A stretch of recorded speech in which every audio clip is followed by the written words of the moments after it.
Listen, welcome to TFG tonight. I'm your host, Mr. Haynes.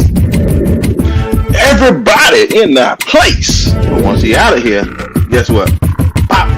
And all of us coming down. That's why I had to go and talk about Ivanka right quick, because they coming. You is. This is what I love about President Barack Hussein Obama. No matter what, he kept it 100. Wow. I was just going to bring that up. That's right. Yeah. So listen, if my company told me that I had to do something that I said, man, that's a little, we tripping. I mean, bro, half the country voted for a man that took diversity out of employment. Half the country voted for that man. What's up, everybody? Good evening, good morning, good night, and all those other time zones, right? Hey, y'all, welcome to the last edition of TFG tonight for the year 2020. Come on, let's give it a round of applause. Yeah, right. We're ready for that thing to get up out of here, right? Y'all, listen, I'm excited. We are going to go out in 2020 with a bang tonight. We have an amazing thing, but y'all know, before we get started, y'all know what we got to do tonight, right? We got to keep up with the Trumps. Guess what? We got breaking news. Trump decided to sign the stimulus package. Y'all hear that? That's everybody saying so, right? And the deal is, y'all, it's a good thing, right? We shouldn't trip. Listen, never bite the hand that feeds you, right? No matter how big or how small. We appreciate the gesture, right? People don't have to be kind, even if the kindness is, giving you the crumbs off the table, right? See the glass half full instead of half empty, right? So listen, but the thing about Trump, man, he got petty on him, right? He started telling all the business about how much money all the other countries started getting. And y'all, they started getting a whole lot more than $600, right? But guess what? He wants to give us more. And you know what's really funny about this, y'all? He wants to give us more, but guess who doesn't want to give the country more? The GOP. Now, what's really interesting about that is this, y'all. Watch this. They made it seem like they were scared of Trump. But all of a sudden, since Trump finna leave, now don't nobody want to hear what Trump got to say no more. What's up with that? Right? So you mean to tell me y'all have always had this boldness where it didn't matter what Trump said, that you would do whatever you thought was right? Where did this come from? All right. I ain't tripping. But I'm just saying, so now we see they were playing the switch and bait with us, right? Oh, no, don't want to step on Trump's toes. Okay. All right. So listen, I already said it again. If you didn't get none last year, you ain't getting none now. And the kids are over the age of 17, sorry, y'all not getting that money for them either, right? Yeah, whatever. So, hey, before we get started, y'all, I just want to make it clear that we're going to have a great discussion because, hey, Shauna, thank you for joining me. Because guess what? We've been riding these GOPs all year. Now we're getting ahead in 2021. But I'm telling y'all, we finna catapult this thing, right? And we're going to start this thing right. Why? Because we're going to come after these Democrats. And I brought some people on to help me sort some things out about this, maybe this infighting, maybe this civil war that's brewing, right? That I listen, I told y'all it was coming, right? With these Democrats. And so I'm ready to talk about it. Ladies and gentlemen, let's bring on some of our guests tonight so that we can have a good discussion about a meeting that took place. What's up, everybody? Look at them. You got Lamar. You got Dwayne. You got Madison. You got Ricky One and Dr. Ricky Walton. Ladies and gentlemen, good evening. Y'all hello. Blessed and highly favored in the Lord. Oh, listen. Well, we'll see when we get through this conversation. So listen, I just want to say to all what's up, Tam? I just want to say to all of my listeners here, Congratulations on your win. Congratulations. You did a great job. What's up? But we got something to talk about tonight, y'all. Listen, there was a meeting that took place earlier this month. Matter of fact, it was December the 8th. Nobody talked about it. I wonder why. But guess who's going to talk about it tonight? We're going to talk about it. Why? Because you guys have 4 years, and we're going to give you all of your space to make whatever decisions you guys want to make, right? But, guess what we're going to do here at TFG tonight? We're going to hold y'all accountable, right? Uh-oh, look at her. Oh, yes, Tam. Ricky OG in the meat remix. Wow. So listen, so I just want to first say before we get started, because I know where this could go. So I want to say happy holidays and happy New Year. I love all of y'all. And let the games begin. Madam Producer, let's roll the first video. Let's see if we can talk about this thing. I want to lift up your historic commitment to racial justice, embodied in your campaign document, Lift Every Voice, and embodied in your statements, the night of your victory, where racial justice was lifted up as one of your 4 pillars. Our job is to help you and to hold you and your administration accountable to accomplish the progress of racial justice. And those twin objectives, helping and holding you accountable, is what we will use to guide this relationship over the next 4 years. To accomplish this objective, you must maximize the number of African Americans in the cabinet, sub-cabinet, and the White House staff, so that people with the lived experiences of racial justice and the professional qualifications are at the big table in the deliberations and the discussions on all issues. We want to affirm that as Americans, every issue is an African-American issue. Some issues are of greater importance than others, but every issue is an African-American issue. Also want to really encourage you as you are selecting your positions for statutory cabinet positions, that Black women are represented in those positions. And names that we all have heard, and we've also sent letters to for Congresswoman Marsha Fudge or Mayor Keisha Lance Bottoms and Karen Bass and Susan Rice and others, that Black women who can bring the lived experience and expertise to the table, and how important that is as you round out your cabinet. Lastly, what's happening as we speak around the recovery pact that does not include, unless something happened since we've been talking, paid family and medical leave. Yes, it does. No, it does include. It does include paid family medical leave. It doesn't have enough. Well, it has more than, I don't think you've read it. It has significant. Okay. Yeah, I've been reading it, and I said something may have happened since, but it was 1.8 million was going to take for 3 months. So listen. For those that may not have figured out what's happening, it's a meeting that my man Cedric put together with. Cedric is Biden's one of his right-hand men. Cedric put this meeting together for civil rights leaders. And they spent almost 2 hours talking to President-elect Biden and Vice President-elect Harris, and they wanted to address their issues, right? And what they began to do is begin to then share what they thought needed to happen in his cabinet. Now, I know Lamar had something to say about this before. So, Lamar, I want to know, do you still feel the same way about what you thought you saw? Initially, I only heard sound bites. And the sound bites I heard made it sound as though he said he wasn't going to do much or any more for Black folks. However, once I listened to it in its entirety, that wasn't the case. It's almost as though they are telling him, all right, we got you in, you got to do A, B, C, D. I see why he was frustrated now. At first, I didn't understand why he was so frustrated and defensive in that dialogue. But I get it. I get it now. Okay, Ms. Madison, I'm so appreciative of your time. I want to ask you a question.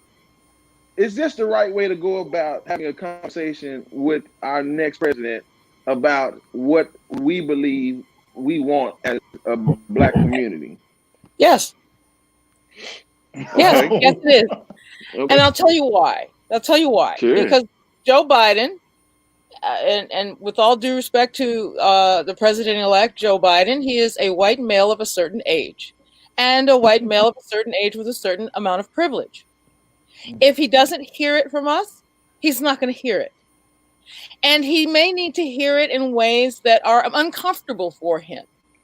You know, when we're all out here in the social media space and we say, you know what, some of the stuff that we say is going to make some of y'all white folks uncomfortable. That's okay. You just have to sit with that discomfort. We're not playing anymore these games of walking around and tiptoeing around. And with all due respect to President-elect Biden, he is a white male of a certain age with a certain amount of privilege. And he may have blind spots despite his best intentions, despite whatever history he has, good or bad. We have to make sure that we are in a space where we can speak freely and let him know these are the things that we believe need to happen. And we can't get into a situation like with the current president where people are afraid to speak freely because of his position. Now, if he can't handle that, that's a bad sign. Okay, wait, I got a lot more to ask you, Dwayne. So I'm gonna chime in, but I'm gonna give you a question right quick. Dwayne, I'm gonna ask you the same question. Are they coming at him the right way though? I saw a little contention there. I think they are coming at him in the correct way. They're coming at him in the most professional way they possibly could. Because these are issues that have been plaguing the Black community for so long. And like Madison said, if you don't tell me, how am I going to fix the problem? I might not be able to fix the problem immediately, but I can start working on the issues that you're having. And that's a problem. That's where we've been for so many years. Okay. If it's in my blind spot, I can't see it. But if you bring it right to my face, then I have no other choice but to hear it, see it, and do something about it. Because I put these pillars out here to, as a command philosophy. So I put it out there. So now I got to pay attention to it. Okay. So Rick, I got a question for you. Let me ask you this question. Was this a new ask, or did they forget that they had 8 years with a Black president? What in the world are they doing that they didn't already have, that all of a sudden, as Madison just stated, he's a white man that didn't know, but he was the same Black man for 8 years. What are they asking for differently that they didn't already have, if I can say, Attorney General Holder? Did they already have this? Well, yeah, I mean, they're asking for more representation. I like to go ahead and answer the first question you asked, Madison. This is nothing new, right? I appreciate the transparency. Most of the time, these meetings happen behind closed doors. As you can remember, when President Trump got elected, he had all these meetings happen at his Trump Tower. We didn't get to see these meetings, but these are his constituents, right? These are people who voted for him, and that we have a right to demand certain things, right? If you want our vote, this is the reality of it, right? Demand? That's right. I mean, it goes for every politician, right? We demand certain things, and if we don't feel that demand was met, we can have our right to vote for somebody else. And so, this happens with the conservative politicians as well, with the evangelical movement, with the NRA.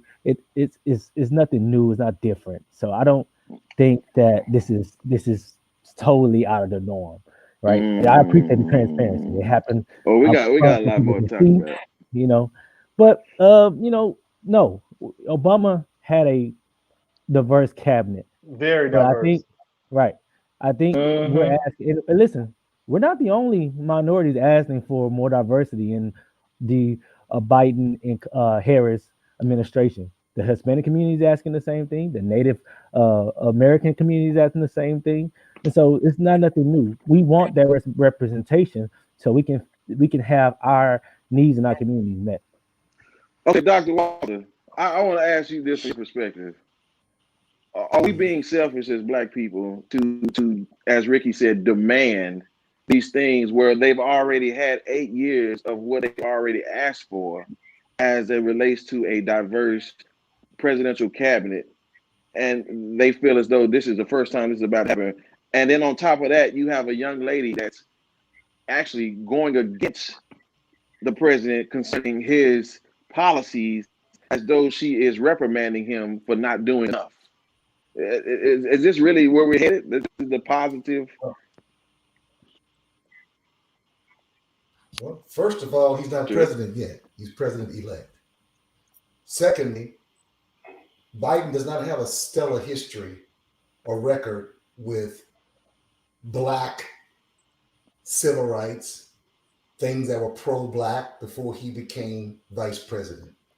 So if you go back in history a little bit and you begin to look at his history, I don't blame them for coming at him the way he has, because he became president because of our vote. That's right. Without our vote, right. he wouldn't be there. So I think we have a right to ask him and demand that our voices be heard, not just in the places where they're always on the peripheral, on the outside, but where it matters, in that cabinet room where the voices of influence, policy making, all of that is important. And we've been left out of that no matter who's in the White House. You know, it's not about how much money you got, it's always about power. Mm-hmm. Power influence. Okay. So I think it's important too. I think it's important too to understand that asking Biden to be mindful of cabinet appointments and high-level appointments. Biden is not the one that's setting policy per se, right? So if you have representation in, say, the Labor Department or in, the Bureau of Commerce Department or whatever department, if we are leading those departments, then we bring our experiences and our knowledge and our lived experiences and the experiences of our families and our loved ones to that position in the process of setting agendas and problem solving. So we can't separate them from our own experiences. So if I'm in a position of power in a cabinet, whatever solution I come to is brought about is informed by my lived experience, right? Yeah. So I think that their demand that he be very mindful about cabinet level positions. Those are powerful positions that if people of color, if Black people and other people of color are in those positions, we bring naturally our lived experiences to those positions, and they are going to be policies and agendas that are set that are more advantageous to us, not necessarily as a matter of saying, let's put this checklist together, but just as a virtue of who we are in the position. All right, and I have to agree. Yeah, I agree with what Madison's saying. Like, and we take it to my level. It's like if I'm in a military aspect, like in a maneuver battalion, you have different shops. The 1 through the 6 shop, and normally you find an infantry officer or a combat armed officer as that particular. We'll talk about the 4 logistics because I'm logistics. So usually you have a logistics, you have a logistics commander that runs the 4 support company, but however you'll have a maneuver officer that runs the 4, but the maneuver officer doesn't know anything about logistics. They know the baseline knowledge, but who's the senior most enlisted advisor in the battalion? The FSC commander. So you have to work hand in hand, and then often not they get flip-flopped. So this is kind of like that case right now. Like what Madison's saying, we have to put people in these positions that have that learned knowledge in these positions, and at this time this is what we're demanding and this is what we're asking. It's like the old saying, the taxation without representation. All right, well, you got our vote, represent us. Man. Okay. Okay, so hold on. We got a lot to unpack because I'm gonna get there. Let's unpack one more. I got a couple more videos I want to show y'all. But I think y'all may be missing just a little bit about where these folks was headed. So go to the next one, Miss Producer. Let's check out this next video. Let's unpack some more. My colleague Kristen just said, the work of the Justice Department and federal civil rights enforcement, frankly, has never been more important for this country. And I understand acutely how it transforms America, how it affects real people and real communities. It has been gutted as an institution, but we need an attorney general who is going to lead this agency, who has a demonstrated commitment to and experience in civil rights and criminal justice and police reform. Somebody who I think needs to know the department well, who can pick up from where the Obama-Biden administration left off and then go bolder. There is so much to restore. The Trump administration undid everything pro-civil rights about the Justice Department's work. And we need a new attorney general that's going to be able to step in day one, rapidly restore everything that was broken, and then go much bolder on civil rights and criminal justice reform. Our communities have fought for this. That is something that your administration represents. I was a member of the Biden Standards Unity Task Force with Attorney General Holder on criminal justice reform. I think it's a really robust platform and agenda on these issues, but we absolutely need an attorney general who's got credibility across all of these communities and who can understand the levers of power for our Justice Department. And I can guarantee you with that type of nominee, we will fight for her. So I want to talk about policing and criminal justice, which is so important to our communities. And this is a set of issues that are very, very volatile and have to be handled carefully. Some of these issues can be handled, we believe, by legislation. Of course, we don't know what will happen in the Senate races in Georgia, and so it's hard to say. We have the George Floyd Justice and Policing Act, which everyone on this call among our groups worked on and that we think is so important. It's not clear that we have the votes for it, but you know, President-elect, that politics is not about simply saying there are this many Democrats and this many Republicans. The president has power. He has the bully pulpit. He has moral authority. And so we would ask you to lend your voice and your strength and your influence and your power and your ability to reach across the aisle to try and pass the George Floyd Justice and Policing Act. But failing that, we would ask you to pull from that act measures that can be enacted by executive order. You have the power to call for a national data. And hold on. I got something. Is this not coming across as though they're trying to overtake his presidency? Like they trying to tell him what he don't know something. Can I go first? They think don't they think that he knows? We all want to. Don't they think that Joe Biden knows? Maybe he does, but maybe he doesn't. And what's the harm? If he's sitting there listeling to you, then you have a responsibility to speak up. Yeah, you got his ear. But what they act like Eric Holder was in office all 8 years. He was not fired, right? He was there for 8 years. What are we saying? Eric Holder's missed me? Go ahead. All due respect to President-elect Biden, he does not have our experience. I don't care how much he's been close to a person of color. He cannot walk in my shoes. He doesn't have my experience. He can't tell me about, the criminal justice. And I mean, I know he has empathy for us, but he can never understand that experience from our side. Right. So having those people right there, speaking in terms of our issues, becomes vital to our voice being heard. And Biden is okay if he can be on the hot seat with being the vice president of a black president, vice president of a black president. You don't think he the first ever yeah, absolutely. He didn't. So it was a very difficult position to be in, to be second to a black man, but you still cannot own our experience. Okay, let's go to Lamar, and then we go to Ricky and then Dwayne. Let's see what you got. So I'm a bit torn with this because I'm all for, as I was during the election, like nailing him to the cross as it relates to what are you gonna do why do you deserve the Democratic vote, the black folk vote, the black vote? Why you deserve it? So I'm all for it, to be honest with you, overall. Something that he said in there that I heard, I don't know if it was in that clip though, is that he's not going to use executive orders like Trump does. If there's any pushback on him, he's going to stop. He's not, because it's not, to him, it's not right, it's not legal. I don't like that.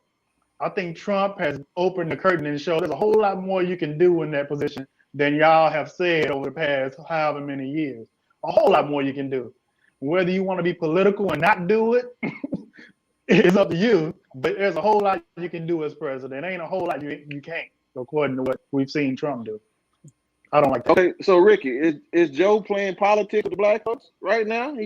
Y'all say we the one put him in there. I'm just listening to the conversation, and all I'm hearing is just simple, requests for, listen, justice reform is very important to the black community, especially now than ever, right? And so I don't think what we're hearing is out of the ordinary, right? They're asking to put somebody. You just heard the young lady say that the Trump administration reversed all of the civil rights or police justice reform that was done under the Obama administration. They reversed it all. And so they're asking to put somebody back in that position that can put those things back into place. Anybody he put in there should, though. Maybe, right? Well, not the black folks. Them black folks don't think that. But matter of fact, they said they don't just want a black person; they want a black person with civil rights back. That's right. And they want Al Sharpton. But let me ask you a question: what is wrong for asking these? What's wrong for asking things like this? Right? We got a secretary of education, right? That was from the right, that was wanting to be put in the office so they can propel her agenda, and they got done. And so these things are, when we do it, it's like, what is going on? Why is this we're so aggressive? Why are we demanding so much? It's just, this is normal. This is politics. This happens. But y'all had so much support for him during the election. Y'all like Joe Biden's gonna get it done. And y'all said, no, you don't know. But listen, Brenton, what I'm saying is this. What we're seeing here is just regular politics. This happens, right? There's nothing out of the ordinary what's going on. Demanding from people who voted for you the things to get done that they want to see for that community, our community, is not out of the norm. Okay, so it's transparency is what you're seeing, right? You're seeing it, a live event of this happening. It's not nothing new. And so yes, we feel like, but they also said in the beginning was holding people accountable. We have to hold the people that we voted office accountable, so we can make sure, listen, if you want our vote, this is what you got to do. There's nothing wrong with what's going on. Not nothing new. All right, Dwayne, go ahead. So I got two things. The very first thing is, I agree with holding people accountable. You have to hold people accountable. But my thing is, these people that are sitting on this panel, do they really represent us? No. And I say that in being transparent. You don't know these people. How do you know these people? What I'm saying is, they do not know us. We voted them in these positions, or they're in these positions by vote or election or whatever, or they got the job, whatever means necessary. But my question, the point that I'm getting at is, when are you going to have a normal African American person asking for help? When I say normal, meaning what I mean by normal, meaning somebody like that's in the hood, that's from the ghetto, that is in poverty. When are you gonna actually have somebody that is in jail for a misdemeanor crime, like maybe selling an ounce of weed, that happens to be locked up for the next 10 years, actually be able to say, hey, look, criminal justice reform, I got beat down by this police officer because I had an ounce of weed on me. Now I'm in jail for the next 10 years for what? You shouldn't have no ounce of weed on you. But you talk to the local officials. My point is, we have politicians in place to play the politics. I got it. You know what I'm saying? But when is it actually going? Huh? I don't know. Let me ask you this question though, Dwayne. The problem with that is this is the thing about the classism. See, we voted for lesser of two evils. Neither one of them. I mean, we are did, but I mean, but this is what I was trying to explain. This is what I was trying to explain to the supporters that Joe ain't the answer either. There is no answer. Like you said, and when everybody, all hoods ain't the same. The hood in Chicago ain't the same as the hood in Baltimore. You know what I'm saying? They're not going. Although you may see similarities, but they don't all have the same problems. So the murder rate in Chicago, what they say Dallas is doing what's right now. I mean, you know, I disagree with you. What you saying? I mean, you can disagree. I don't really care, but at the same time, you know, I'm not talking about you. I'm talking about Brenton. I disagree with what he's talking about. I mean, we need to like you got somebody really that's not there for. You do got two vastly different politicians here, two vastly different candidates, and you're sitting here saying that neither one of them are better than the other, and I just totally disagree. When you got somebody like Joe Biden sitting listening to black people speak to him about the demands of what they want to see done, and actually trying to fulfill those promises. Trump did that. You're talking about two totally different candidates here. But we ain't finished with the clips, though. See, this is what I'm leading Doesn't up matter. to. He's sitting there listening to these people, right? It do matter because it's about. I mean, okay. So he's listening. Have you seen the appointments that have already come out though? Already, he's already making appointments. Wait, okay. You know what? You making a great statement. Producer, running the clip so I can show him something. You're right. He has made appointments, but I'm gonna show you us. Watch us. Watch what we do. My colleague Kristen just said, the work of the Justice Department and federal civil rights enforcement, frankly, has never been more important. I was one that said to you, President-elect, that I wanted to see a black woman as vice president. You said, I hear you out. And you ultimately came there. I had nothing to do with it, but I said that. So I will say to you, I prefer a black attorney general. I would say the least, though, is we should have an attorney general that has a proven civil rights record. On the job training on civil rights will not do it this time. We need somebody that can establish that they've dealt with civil rights issues and they know what they're doing, because we're in an era that we've not been in before with the pandemic and these huge amount of cases, one right after. President-elect, you've mentioned more than once how the black vote saved you in your races in the Senate in Delaware. You've talked about your friendship with Mouse. We are now saying the black community have stood up in this election cycle. Let's not suffocate the black vote in Georgia and make sure we send the right message, because the success of this administration will be the ability of the Senate to confirm your nominees. We have an opportunity here, and we want to make sure we seize upon this opportunity and allowing for the input necessary. 10 more appointments to go. A lot of people in our community are getting a little anxious because they are not seeing enough of the progress they thought they would have seen at this point. Let's not disappoint them, and let's not get to a place where voters in Georgia begin to second guess. Okay, let me respond. I've got to go. Let me respond. There's a lot to respond to here. Let's get something straight. You shouldn't be disappointed. What I've done so far is more than anybody else has done this far. Okay, number one.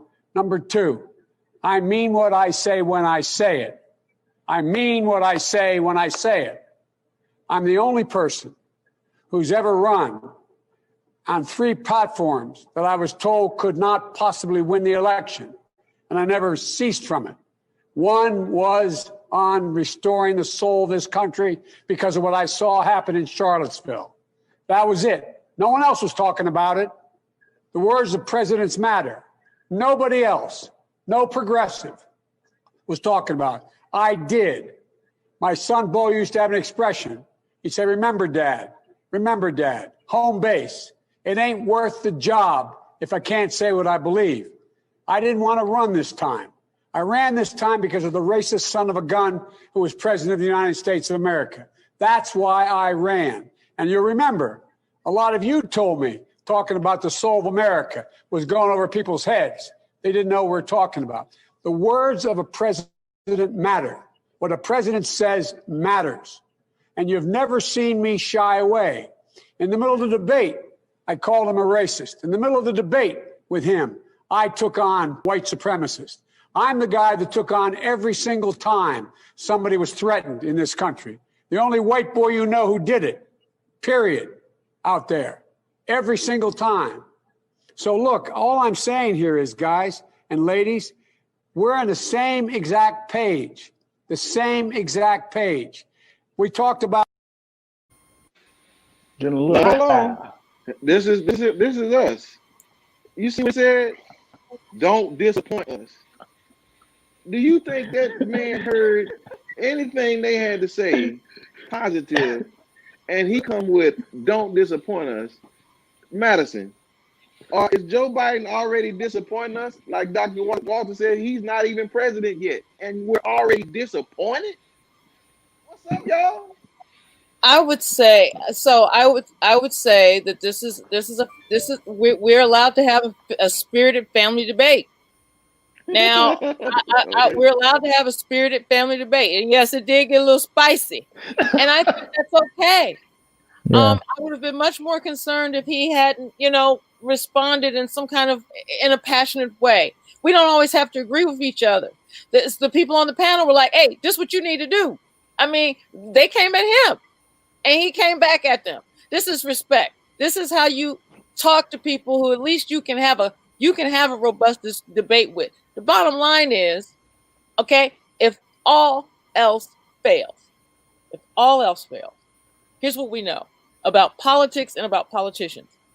You absolutely have to listen to your constituencies if you intend to stay elected. Well, he doesn't plan on doing a second term. He doesn't plan on doing a second term. He may not, but what we don't know that. He hasn't openly said that.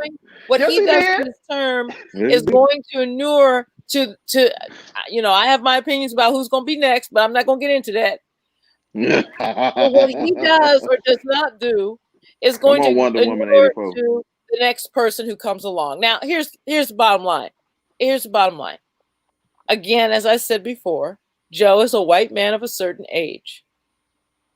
Okay, and he's not out here in these social media streets like the rest of us. People dragging him when he needs to be dragged. That's right. But he is going to learn today. He's going to learn, and I'm sure that we have a vice president that's going to make sure he understands. And you can't do this and you can't do that. You got to make sure that you're doing this and that. And you can't come off with people like this. That's going to be a problem, though. See, these old white men ain't used to being controlled like that. That's not how it's been since Washington. They're not, but he's going to have to get used to it, though. That's right. She's not going to let it. No, here's the problem. He needs her. He needs her. Straight up and down, and I'll be 100% with you. He needs her, and the reason he needs her because she understands more than what he thinks that she does understand, and she'll be able to keep him in perspective of what's going on out here in the Black community. The panel. I agree that the panel could have been more. Had operated with greater specificity. There was a lot of jargon. There was a lot of political speak. There's a lot of the normal stuff that was being said. Same old. I would say though that I think if there's one takeaway from that panel, and it was that they were making demands that he place people of color, Black people, in positions of influence and power. And if that is all he does, I think that is incredibly important. Because as I said before, when you come into a position of power, you're bringing your lived experience with you. It is not two separate things. And so I can't make a decision as a leader. I can't make a decision that's separate and apart from my experience as a Black woman. It's not possible. Okay. So everything that I'm coming in, when I come up with solutions to problems, it takes into consideration my lived experience as a Black woman. I can't separate. Well, can I say something? Okay, so Doc, let me ask Dr. Watson, Ricky, and then I'm gonna let you chime in. Are you already disappointed at what Biden is doing? And before you answer that, I want to ask you. I want to emphasize this point.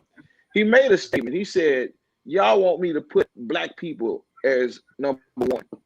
But what y'all fail to realize is if I put them out as number one in every category, Yeah, yes, he did. You got to watch the whole video because he said sometimes you're going to see somebody else number one, and then you may see somebody of color number two, right? Where he said you may see Attorney General be. He didn't say this, but I'm just saying in his statement he said you may see them be Hispanic, but then that means that the deputy Attorney General may be black. They still have power. But he said, but you talking about I'm disappointing you, Dr. Walter? Are we already disappointed? I think his response was a automatic reaction if you feel like you've been attacked. Right. It was an automatic response because he felt like he was being attacked coming from that direction from people who have been our voice. Now this is not just anybody. These people on that panel have been the voice of Black America for years, whether they're speaking about voting rights, whether they're speaking about policy, whether they're speaking about whatever, Al Sharpton, all of them, whether it was Black men and women being shot and killed by police officers, these people have been on the front line. So him giving them that voice spoke a lot because to be uncomfortable, as my sister said, that was an uncomfortable position to be in. To be, well, I mean, he has to get comfortable being uncomfortable. I mean, well, that's the nature and of the and on top of that, not really whether he's comfortable or not. It was the fact that he opened himself to dialogue. That's right. Dialogue that haven't happened in years. I mean, I don't care if we had a Black man in the White House, he was locked down by both the House of Representatives and the Senate and the court. So even some of his executive orders were challenged and nullified just because. Remember what was a guy said in the on the floor of him giving a very, very important speech. You lied. Yeah, State of the Union. And so Obama never received the respect that he should have received. This man, who we are relying on to be our voice, he can't go back and recap those 8 years that Obama was in the White House. We have a different House of Representatives, different Senate, whole different climate. But how do we get it moved forward? He's got to be able to give ear to those who are representing us. No, will they be able to represent every fragment part of our society? Absolutely not. But for the whole, speaking something that you and I won't get a chance to say. And what's so funny? That's what I mean by being comfortable. Go ahead. But that's what I mean by being comfortable, being uncomfortable. I mean, he's comfortable in the position because yes, he's a white man with privilege, and he's been in politics for almost 50 years. We got that. But now he has to be uncomfortable seeing the dirty truth of what is really going on within the community. And no, you can't always put people, like you said, I mean, if I put this person first, then I got to shortchange somebody else. I mean, honestly, we're never going to be happy as people because we want everything, you know what I'm saying, the way we want it. But however, I don't understand the concept of us being first. This is America. This is America's president. So he has to represent all of us. Not just right. That's what I'm saying. I mean, you can't just necessarily. Oh well, I'm gonna put every Black person in a position of power. They're gonna be the main person. No, it's. I didn't think what they're saying is we want the cabinet to be a representation of America as a whole instead of just being this white only like mostly Donald Trump had. And let me say this: it's funny, and I can remember having a dialogue with Brenton Lamar. I think.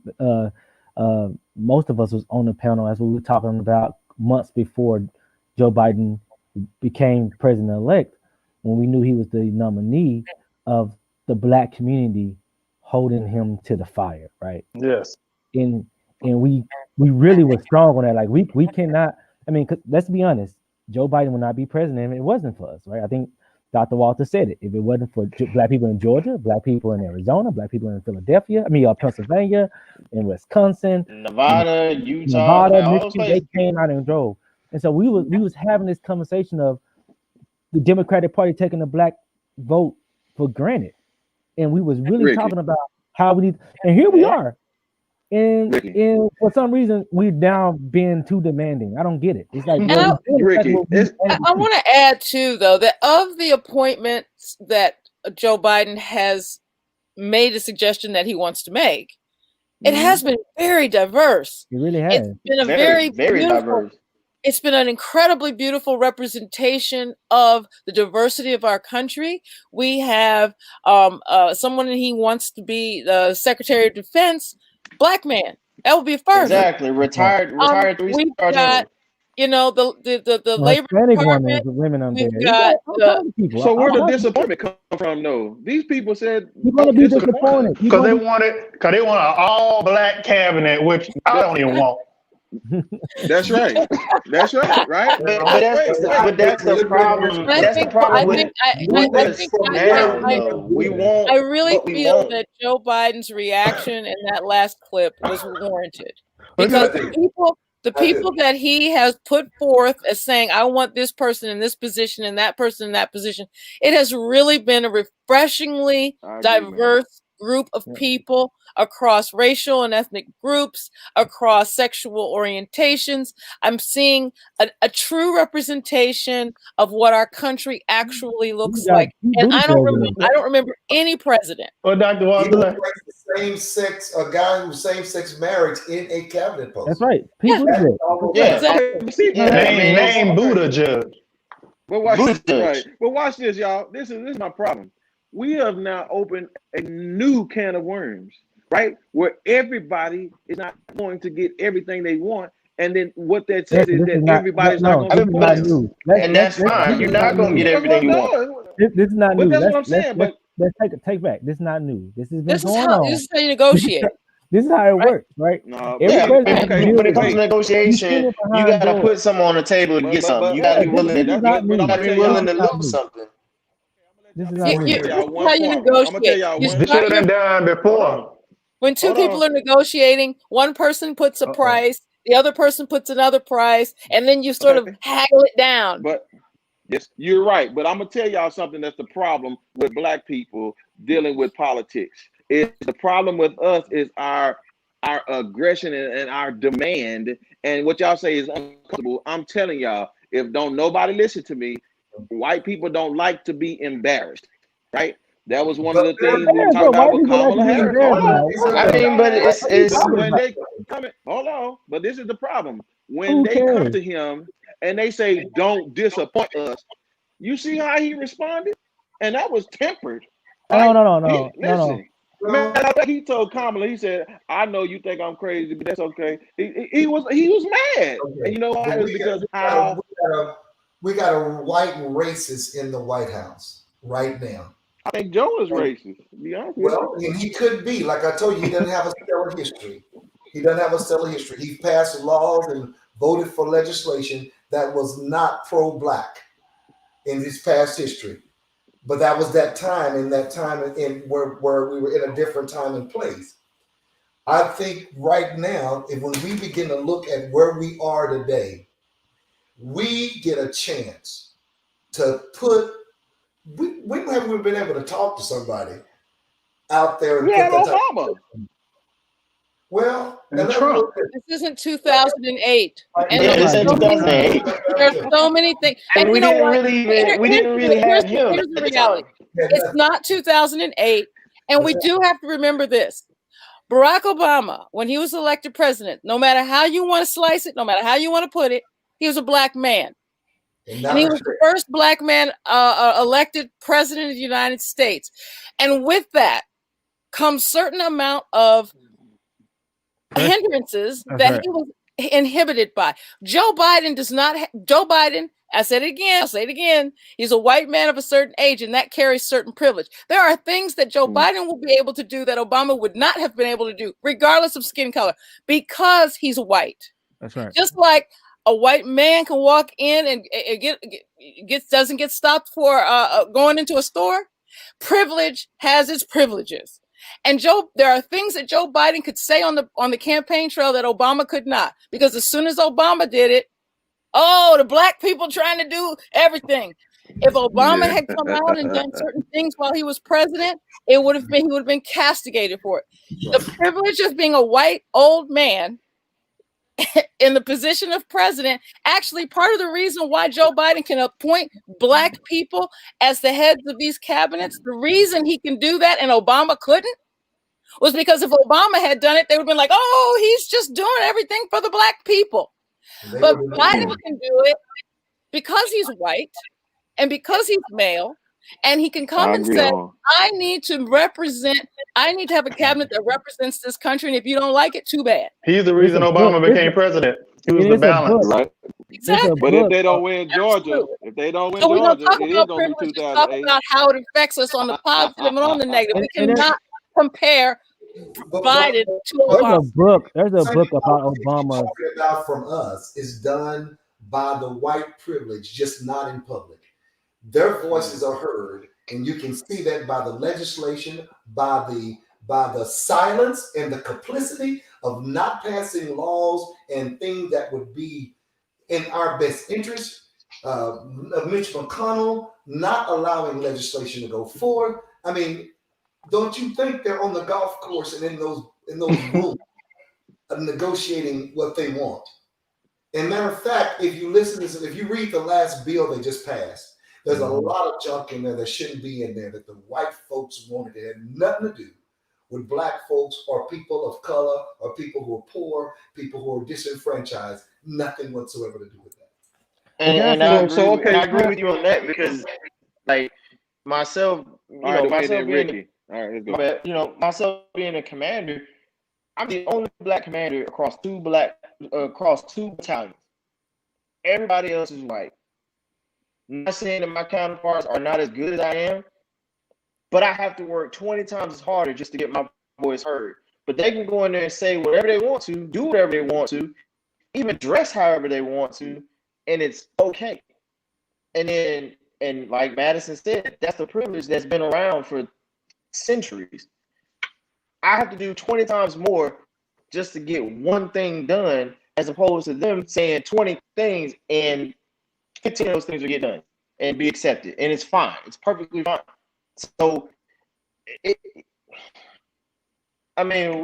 mad about a lot of things, but okay, whatever at this point. Let's go to Rick.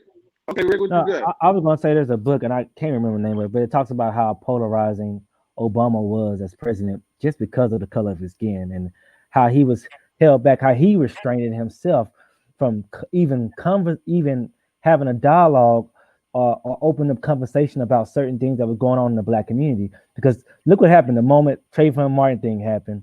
White people on Fox News are calling him racist, right? It didn't matter what he said. If it had something pertaining to the black community, he was favoring the black community over any other community. And so the book details that and talks about his polarization because of his skin color. And second, I just appreciate the transparency of this meeting. A lot of these meetings happen behind closed doors. We don't get a chance to see what's been said.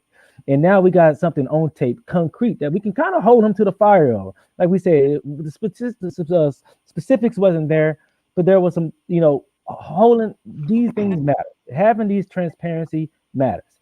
And so when we look at it in that direction, I mean, look, there was a mass shooting happen, and Donald Trump went on air and said one thing about banning this and banning that, and got in the room with the NRA, and everything came down and everything changed the next day, because these backroom deals happen and money get exchanged. And look, the NRA, they are big supporters of the GOP. And so when they ask for something and they want something to be done, it's the exact same thing when you got black people doing the exact same thing, asking the president-elect, listen, we want this, we want that. It's nothing different. Okay. When we do it, it's looked as aggressive. It's nothing new. It's what happens. Okay, so you got something, Lamar? Yeah, I got something real fast. Be short and sweet.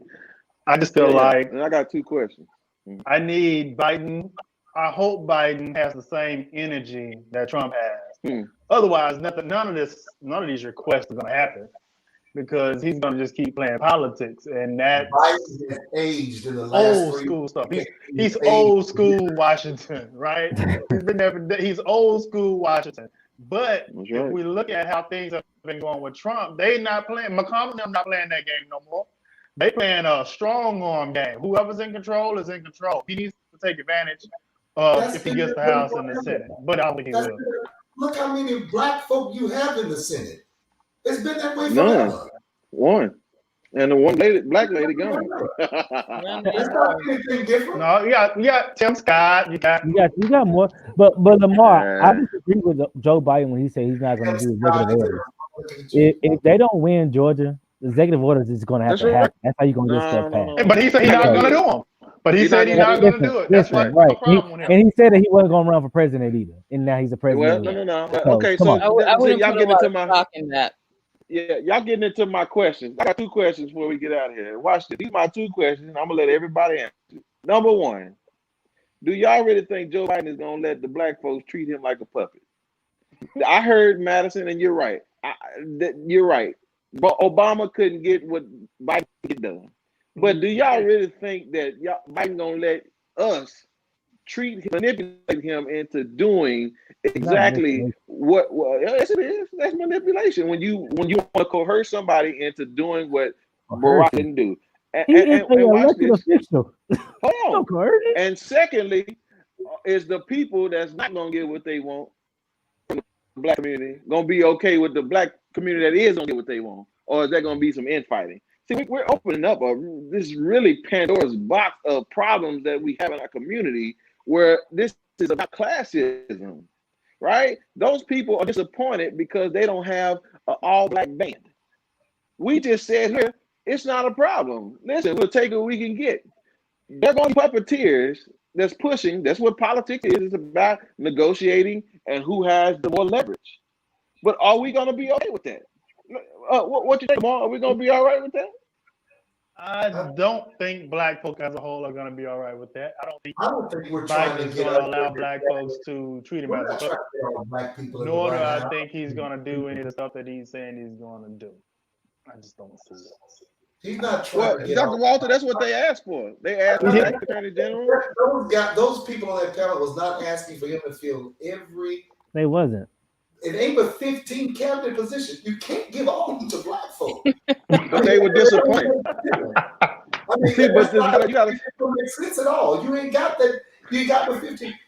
And so those people who are coming in, those people who are coming in those leadership positions, like my sister says, have the power to hire other people who will be in those positions to help move policy forward.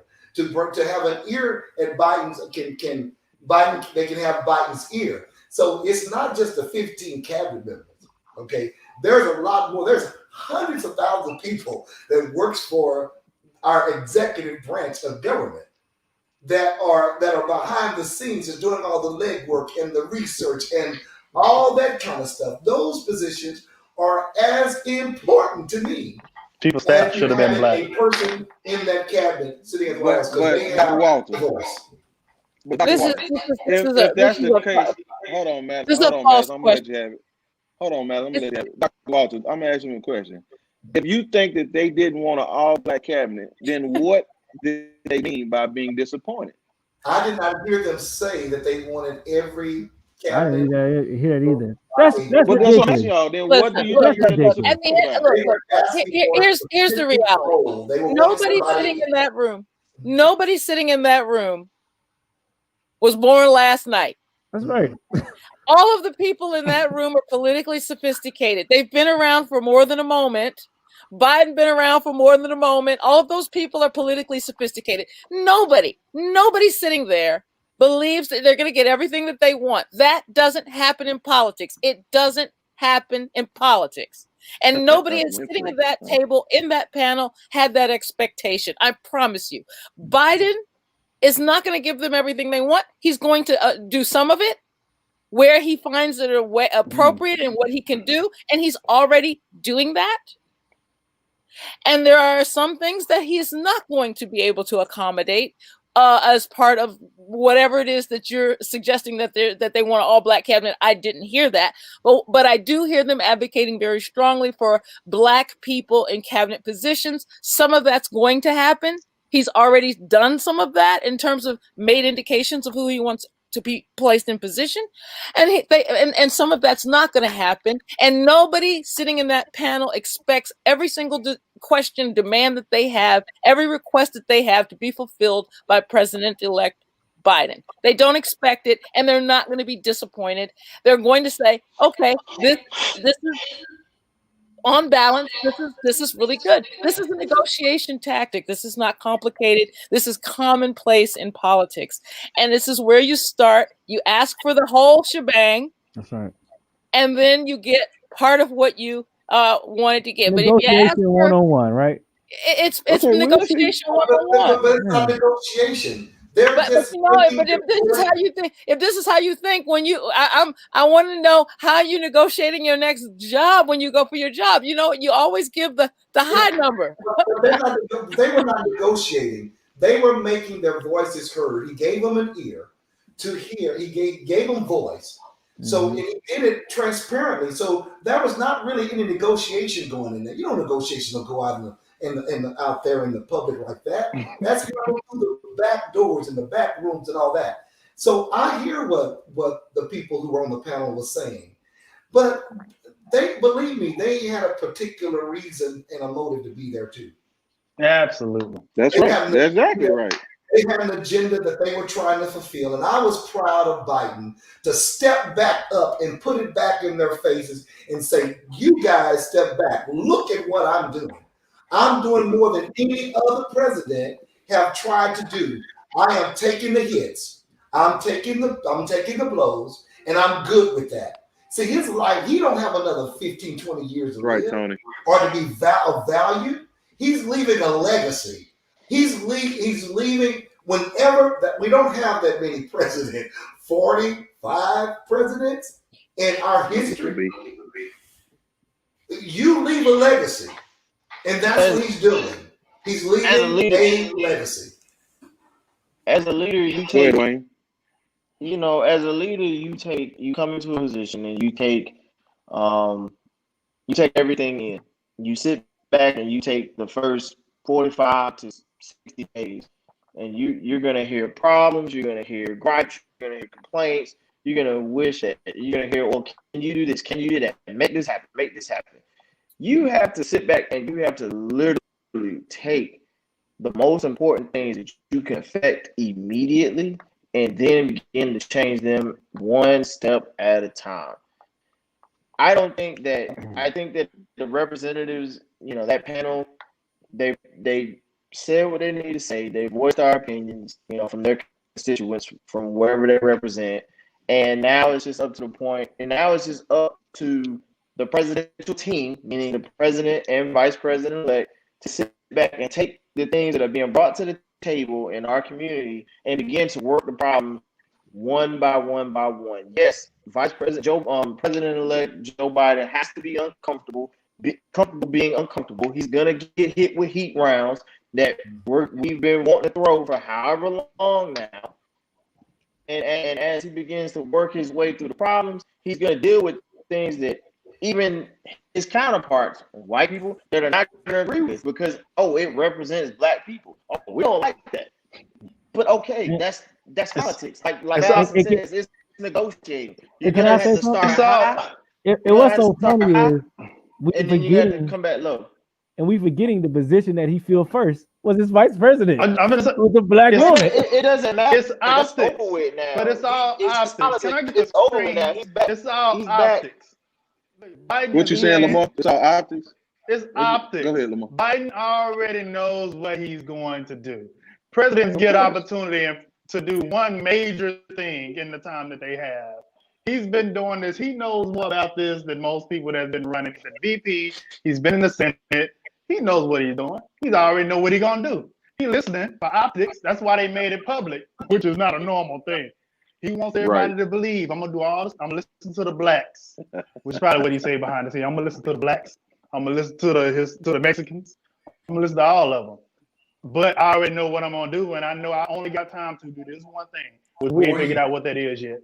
4 years. That's all I got. All right, let me have it, Mr. Producer. Okay, so listen. All right, this has been a great conversation.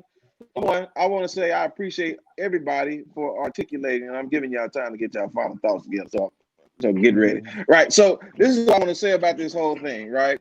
I appreciate the conversation. I appreciate them making it transparent. I would encourage every person that watches this show to go watch the whole video. It's an hour and 40 minutes long, but it was very insightful about what is going on, what's about to take place, and the dynamics of it. I agree with everyone on this panel about the politics of it all, right? Nobody's going to get everything they want. But at the same time, they're trying. I'll give them that.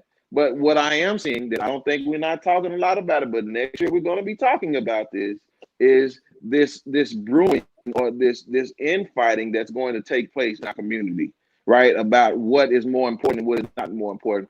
I want y'all to know Joe Biden is not the savior.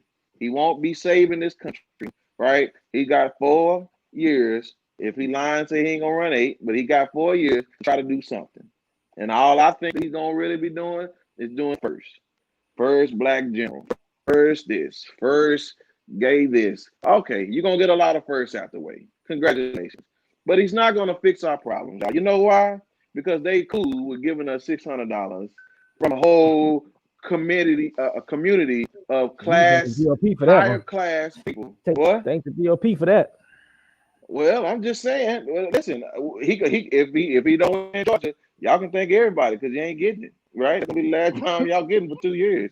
So all right. So listen, we're gonna start with ladies first. Final thoughts, and I want to again appreciate everybody for being on. Thank you all. It was a great conversation. I'm ready to have more because y'all gonna get in trouble. I know y'all gonna get in trouble because y'all cuts up. Y'all got a whole left side that's ready to.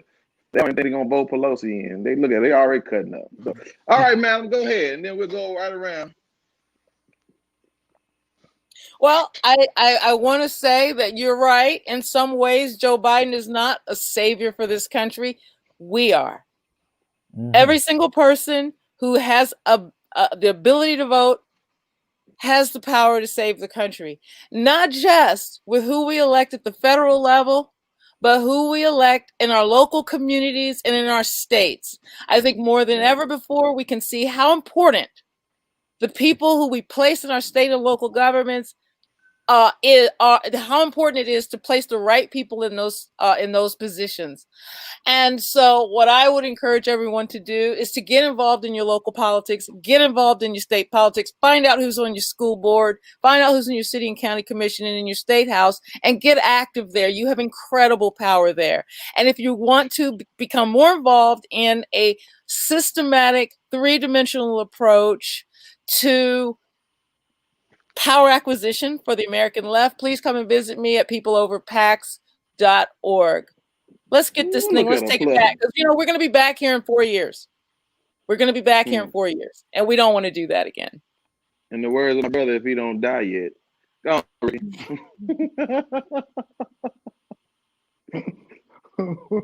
Go ahead, Rick. Oh, I hear you. Yeah, that was good, Miss Madison. I just want to say, look, the most pressing thing that's going to be happening when Joe Biden take office is the coronavirus. And so I think a lot of things that even our community, what we want is going to take a backseat, even though I think, getting a hold of the coronavirus is going to really help the Black community a lot. So, the races in Georgia do matter. And so and I agree with Brenton, Mitch McConnell, I'm not going to play that old Washington game. It's a different Washington. And so I think that he's going to have to really grow a pair and come at it with some gusto here. And if they don't win these runoffs, and get ready for a big fight, because you're right, it's going to be a big fight in Washington if you got separate governments here. When you have a Democratic House and a Republican Senate, it's going to be hard to get anything done. So yeah, I think that the most pressing thing though is going to be the coronavirus. Once you see that happen, we'll see, what happens. If you have the House and the Senate, then maybe you can get a lot of your agenda done. All right, Dwayne, what you got, man? Again, my thing is, being a leader, you gotta take everything one day at a time. President-elect, Biden has a long road, a long 4 years ahead of him. And yes, the coronavirus is going to be the most important topic. And also, there's a new version of the coronavirus that has started to spread in the Asian Pacific countries and started to make its way over to the United States. So that is going to be a very pressing topic, especially in the African American community. So we have to understand that we're not going to be number one. Yes, we have things that we want to be done within our community, but hey, it's going to take time for it to get done. President-elect Biden has to just understand that, hey, what you said you're going to do, you're going to have to step up and you have to do it. And just be prepared for a fight, like Ricky said. If the House and the Senate gets divided, it's going to be a fight, and we're going to be back to square one again. And let's hope in the next 4 years we get this thing fixed and we can roll. All right, Dr. Walter. Well, I appreciate everybody. This has been a very provocative conversation and interesting. In 1963, Kennedy had asked Congress to pass a comprehensive civil rights bill, but it induced something that our nation had seen. It induced resistance to desegregation and the murder of Medgar Evers. And it was a year later before that law was passed. After he was assassinated, the discrimination. It was prohibited, and people had the right to exist, race, color, religion, sex, and national origin. And we're still fighting that fight today. So I don't want to ever discount those people who've been on the front line, because we are still fighting. Black Lives Matter, all the movement that you see going on, the voting rights, the gerrymandering going on. We're in a fight. And so I think Biden has a very, very important voice. He has the bully pulpit, but he also has a person right behind him with just as much power, almost as much power anyway, and that is our vice president-elect. And I think it's time for us to stop, with all the, attacking each other, and say, let's unify. Let's move these movements forward. We're still fighting the same battle. I was born in 1963. I know what my parents talked about and what they experienced. We haven't moved that far ahead of that. We're still fighting the same battles. That's right. So, amen to that. All right, my brother, President and CEO, have at it, Lamb Levity. I think I'll be calculated like Obama. I think that Ice Cube had the right spirit. Not Obama. You have the right spirit when it came to wanting to start the negotiations before voting this gentleman into office. I think that now you're behind as Black folks in trying to negotiate, because he don't have to do anything, and he's not concerned about a second term from what I heard. Also, I think one of the problems that Ice Cube ran into is that all Black folks don't want the same thing. We're not a monolith. Black folks can't come together in some instances sometimes. I'm sorry, we don't like to hear it, but I think it's true. So who is Biden going to listen to? Is there a single voice from Black folk on what we want? I guarantee if we get another 10 people on another Black panel to talk to him, he's going to hear totally different stuff. Maybe a few similarities, but you're going to hear different stuff.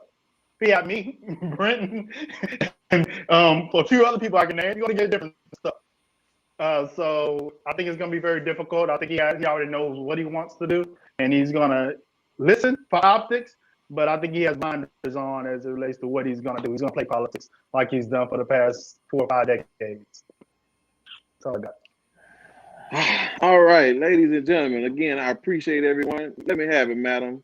Listen, y'all, this is the reason why we do what we do, right? We are learning how to articulate our points of view. One of the biggest mistakes we ever make is never learning from things that we've done wrong. And as a people, what we have done wrong is at least 2 things. Number one, we have not taken action on the freedoms that we have been given in this country. We have taken advantage of them. If your vote don't count, find you another country, right? If your vote don't count, well, then stop taking them checks. Okay, that's number one. Number two, we have got to learn to work together within our differences, right? We will not get this done. Although we have given credit to ourselves for making Joe Biden win, that don't mean we're going to get everything done without them. So we got to keep that in mind, right? We got to stop fighting those that don't look like us. And we got to stop fighting with everything we got about those that didn't vote like us. Because guess what? We're going to need them too. So as we begin to continue to educate ourselves, right? That's what this platform is doing. We're going to educate ourselves and we're going to speak clearly. We're going to articulate. And if we disagree, good. Everybody had great points tonight, right? But at the same time, somebody learned something, right? No, I did, right? I learned you can agree with me. So listen, y'all. I'm just teasing. Hey, man, this has been our show tonight.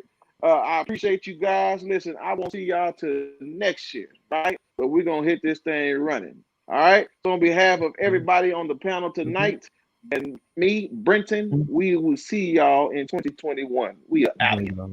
Peace.